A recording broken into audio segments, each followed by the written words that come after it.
Hey friends, it's Sarah Love. And it's Tough Love Tuesday, the second installment. I'm super excited to come here and do these live videos with you. And if you don't know me, you can go to istandforlove.com. And if you do know me, go to istandforlove.com and get a bunch of free stuff that will help you stay inspired and uplifted and feeling good, or, at least reaching for the love every day, because that's what it's all about. There are so many things I want to talk about today. It's kind of intense to try to plan these videos. I don't do a whole lot of planning, which you may pick up on with my style. I usually just like to say what's up, what's going on in the field, in our collective, and how I interpret that. I also want to say that I am not an expert in, I don't know if I'm an expert in anything except being me, because we're all experts in being ourselves, because that's the only thing we can be. But the subjects that I want to talk about are huge, big, giant stuff that we're all facing, that we're all maybe thinking about, maybe not. But I want to either help you think about it or bring it a little more to the front. And I am not an expert. I want to talk about revolution. I want to talk about grief. I want to talk about patriarchy. I want to talk about racism. I want to talk about capitalism. And I don't even have a college education. So if that's something that you're looking for, is someone that can break down from an academic perspective the things that are going on for us right now in our culture and in our world, I'm probably not that person. But I'm going to speak very loudly from my heart. And if you're looking for someone to ignite a little spark for you in your heart, to remind you that you are amazing and incredible, and the fact that you were born is a rad miracle in this world, and to also maybe poke you a little bit in the direction of more love, more love, and more love, then I am that person. At least that's what I try to do. So just wanted to get that right out of the way so we all know what is happening in this space. I am so thankful that you're here. I am so thankful that you are live and you're watching and you're with me. We're living in really radical times. We're living in intense times, and maybe they've always been intense times. But since we're alive right now, it feels pretty intense. There is, like I mentioned, some subjects that I want to talk about. One thing that's been on my mind that maybe isn't all hearts and rainbows is this image. I'm very what do you call it? Graphic image, like, pictures in my mind.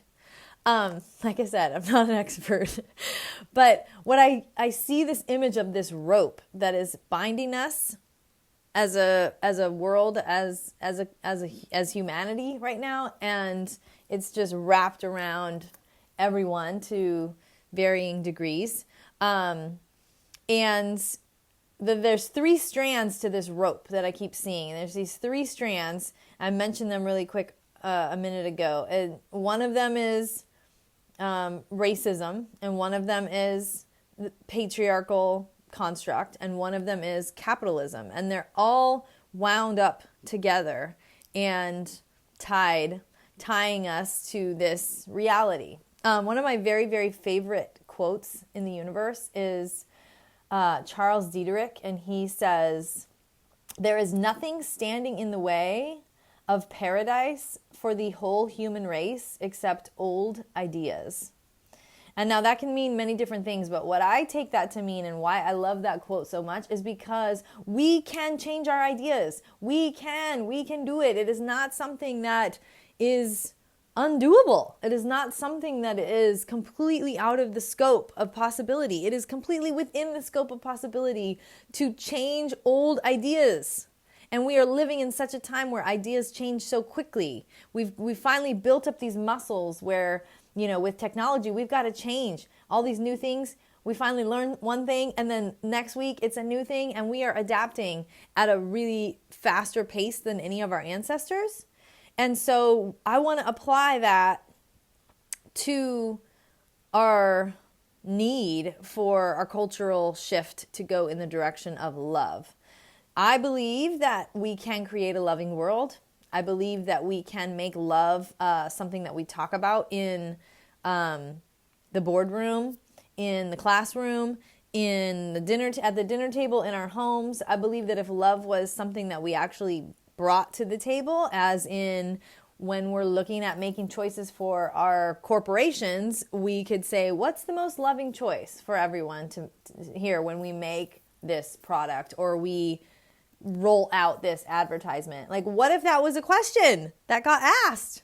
That to me would just revolutionize everything right there in the moment, because we know we know that we're making unloving choices every day. We know that where we're at as a society is just a painful moment. And one of the things I want to discuss just today, this is just seed planting. I'm just throwing things at you rapid fire. Thank you so much for hanging in there. And these are just things to plant in a fold of your brain and to think about and to roll around, maybe pour some water on it and see where it lands for you, see where it hits you. Because one of the things I want to talk about is grief and our inability to grieve that as a culture, and how that is affecting us to a really deep degree to make changes. Because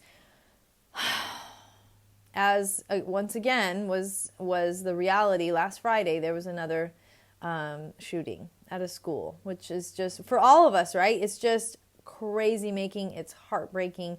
It's the worst thing you want to see on the news. And we've also got a certain level of numbing going on, because if we let this world break our hearts, if we really grieve what is happening, if we really grieve and feel the loss and the pain, the insanity, the heartbreak, the feelings of the frustration, the anxiety, all of it, if we let it actually come into our emotional bodies fully and had some rituals and had some ceremony around letting it be in feeling and then moving and collectively honoring and talking about it, we would be able to make more changes. I think we would be able to move forward, because what we do is we just try to numb out. You know, we just try to go, no. Okay, maybe I'm going to feel that for a minute because it's in my face. It's on the news. Oh my gosh, this is horrible. And then we almost, it's like we can't really handle it. And I'm there too. I mean, I'm so sensitive. That's why I love the world so hard, is because I feel the pain. The suffering is something that motivates the love warrior in me to show up and to talk about love. Because I feel like there are many resources, people that do grief and know and learn, you can learn, and I can learn about how to process it. I just see it as a block, as a blind spot to where we can go and what's possible to do some healing, like major big stuff, and where we're at and why we keep repeating these patterns over and over and over again, and why young people are now picking up so much fear and anxiety and pain in themselves, because we internalize all that when we don't have rituals in our culture to bring it out, and we can't grieve together the things that are happening. We internalize it, and then it's something that is inside of us that we turn into more ugliness most of the time. So just hitting right to the heart here, Tough Love Tuesday. You know that tomorrow on the Love Warrior Wednesday broadcast, we'll be talking about self-love and how to really amplify up the love in your heart. But today, and this new thing that I'm doing is just all about the things that weigh on us, and that we can collectively start to build bridges. We can collectively start to talk about how sad we are that kids are getting shot up at school, and on the flip side, that someone is in that much pain. There's someone in that much pain that would go and do that. That would be the thing that they think about and decide to do in their life. Think about how much pain you have to be in to do that. That is beyond my comprehension. But what if we could just let a sliver of that into our hearts and build a bridge so that we can connect on a compassionate level with everyone, with all the people, with everyone in your life that has opposing thoughts to you, with everyone in your life.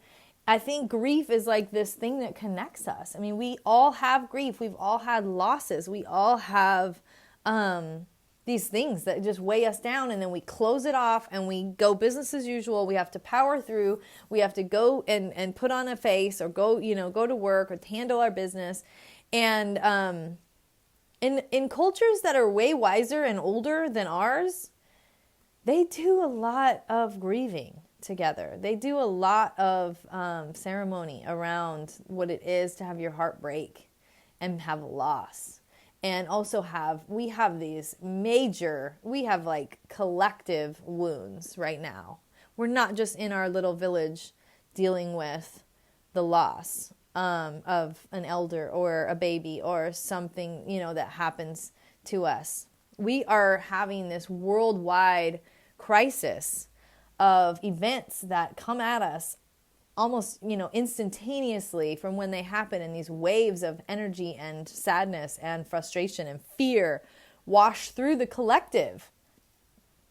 That is intense stuff. That is intense. And I'm just so thankful that we're here together to just even talk about this, because this is the first step. Again, I will say, like I said in the beginning of this broadcast, I am not an expert. Please, I am just here to throw some things, some seeds. We can all come together to talk about how do we move forward? How do we grieve? How do we heal? I'm just a baby, just like you. But these are the things on my mind and on my heart every single day. And I have the privilege to have actual time to think about them.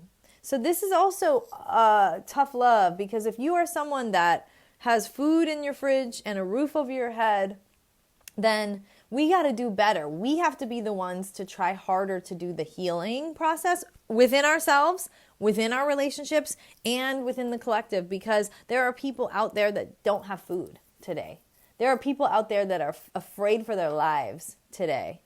And so if we have the luxury and the privilege of walking through this life with minimal fear and full bellies, then it's up to us to put our hearts on the line for the future generations. I mean, this is going to get worse unless we do things now, unless we come together and collectively start to, it's starting. It's already starting. There's millions of awesome things and movements and people.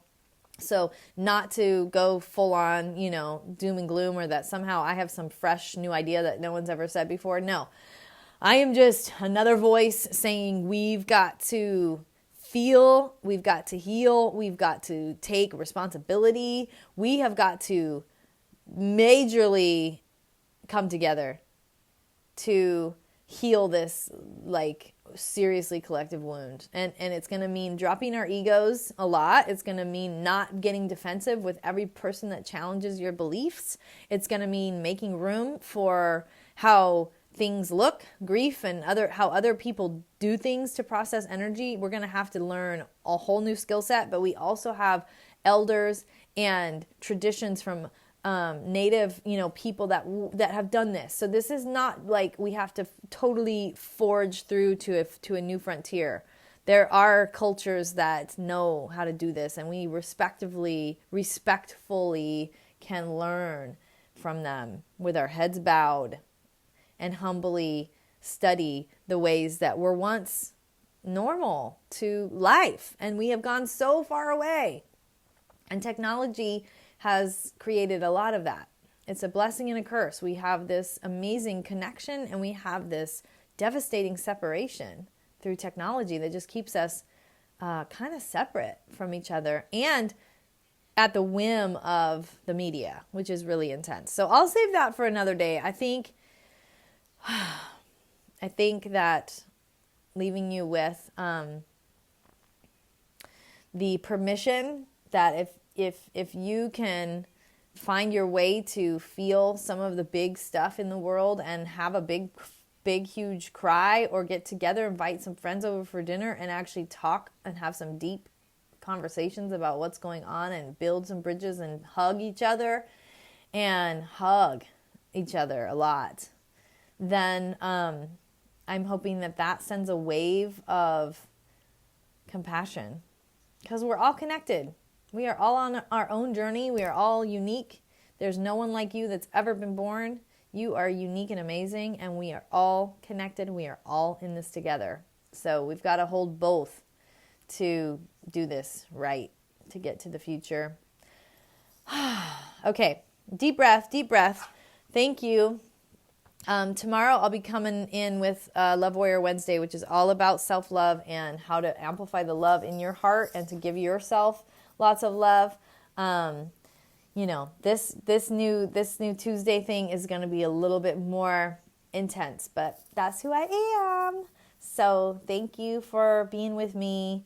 If you need to pump up the good vibrations, maybe put on a good song right now.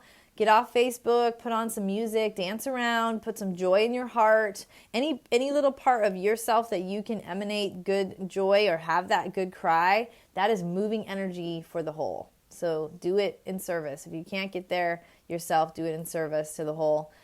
Okay, I will see you soon. I'll see you tomorrow, actually. Love Warrior Wednesday right here. Same space. Okay, talk to you later. Mwah. Thank you.